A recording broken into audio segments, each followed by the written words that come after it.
Les affaires de Amir DZ, hein, son kidnapping qui a échoué, évidemment, et tant mieux pour nous, pour lui, pour tout le monde, et la chute du rat de Langres, hein, qui est tombé dans les mailles des filets de la police nationale française.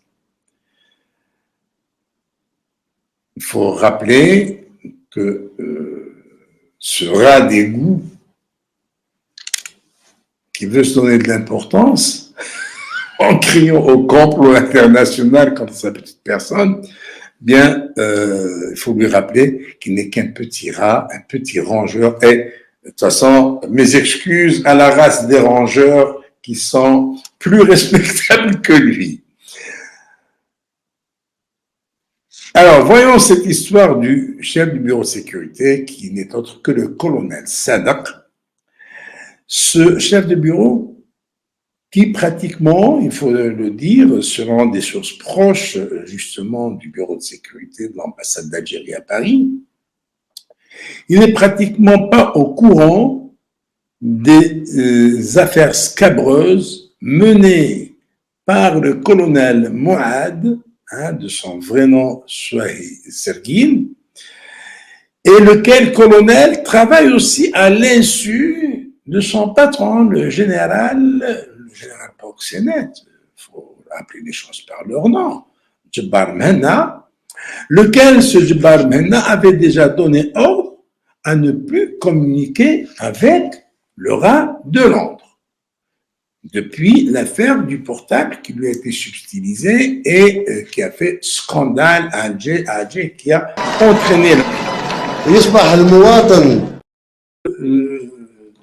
de responsable. Eh bien, chapeau à celui qui a réussi à lui subtiliser ce téléphone.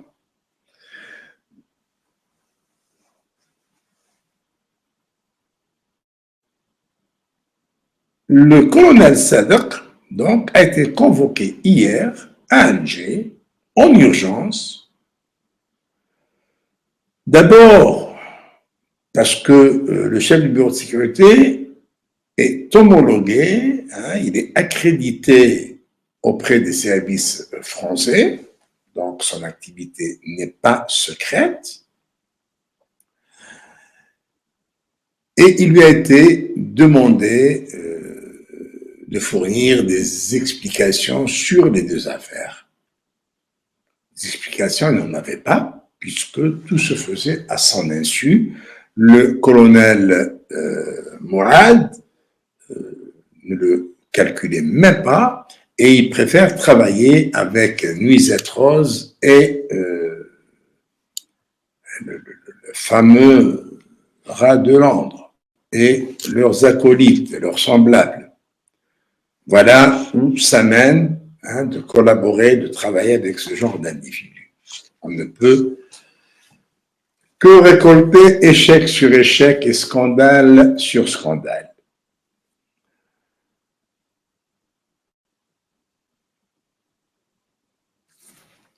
Le colonel Sadak, donc, a fait part au général, selon des sources proches, au général Djebbar, qui n'a jamais été mis au parfum des affaires scabreuses que menait le service.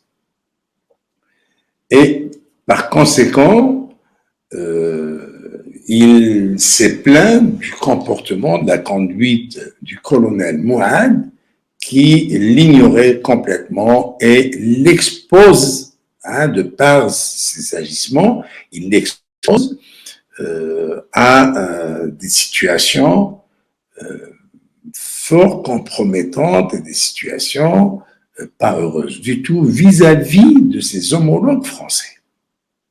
Parce qu'il est censé savoir tout ce qui se passe sur le territoire français et toute opération menée par les services secrets algériens.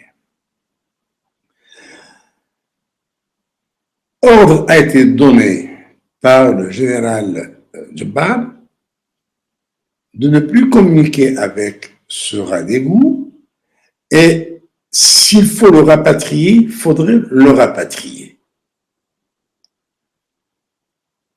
Il a rappelé également au chef du bureau de sécurité que le Radegou fait l'objet d'un mandat d'arrêt international émis par les autorités algériennes qui l'ont condamné à 2 reprises pour des faits de droit commun.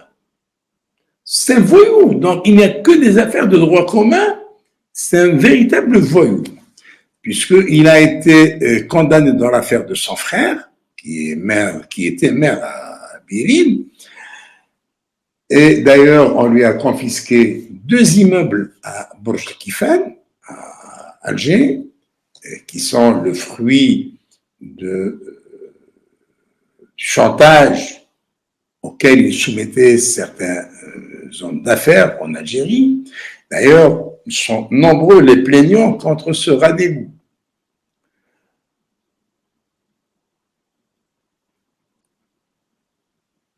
Ce qui est sûr aussi, en parlant de son rapatriement en Algérie, c'est que,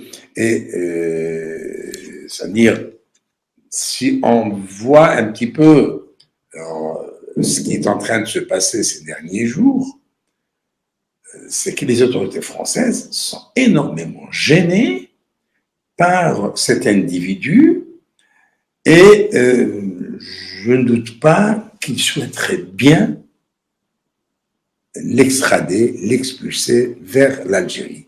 D'ailleurs, certaines sources indiquent qu'un ordre de quitter le territoire français aurait été signé par la préfecture, mais le juge d'instruction s'était opposé, le magistrat du tribunal de Nanterre s'est opposé parce que pour lui, tant qu'il y a un dossier judiciaire qui est ouvert, il faudrait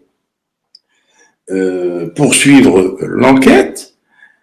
Mais lorsqu'on voit qu'un bonhomme étant sous contrôle judiciaire, il continue à faire outrage à corps constitué parce qu'il a insulté la police française.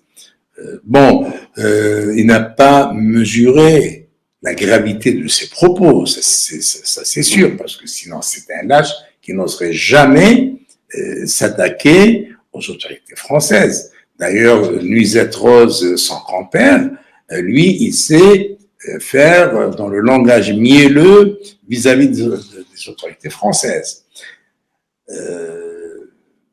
Le rat de Landre, lui, par contre, il raconte des histoires, il s'attaque à la police française, il prétend avoir été enlevé, kidnappé, hein, il a même utilisé le mot kidnappé, il prétend avoir été kidnappé par la police française. Or, on le sait très bien, en France, c'est pas la police algérienne ou les services secrets algériens qui vous enlèvent, vous kidnappent, vous torturent, hein, et vous liquident physiquement, et personne ne pourrait dire quoi que ce soit. Cela ne se passe pas de la sorte. En France, les policiers exhibent toujours leur carte.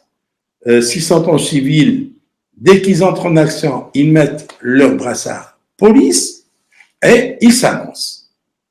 Ça, c'est clair. Donc, dire qu'il a été enlevé, kidnappé et emmené dans un endroit inconnu, qu'il a été maltraité, chose qui est totalement fausse. On n'a pas besoin d'un communiqué de la police nationale française pour démentir les propos d'un homme d'abord dérangé mentalement, en plus outrancier, et d'une vulgarité qui n'a sans pareil que son insolence. Voilà pour cet individu qui finalement, s'il n'a pas encore été, normalement après ces dérapages verbaux, il devait être arrêté, et à ce moment-là, il n'y aura plus de contrôle judiciaire, il sera tout simplement placé sous mandat de dépôt. C'est le mandat de dépôt d'office. Mais je ne pense pas que les autorités françaises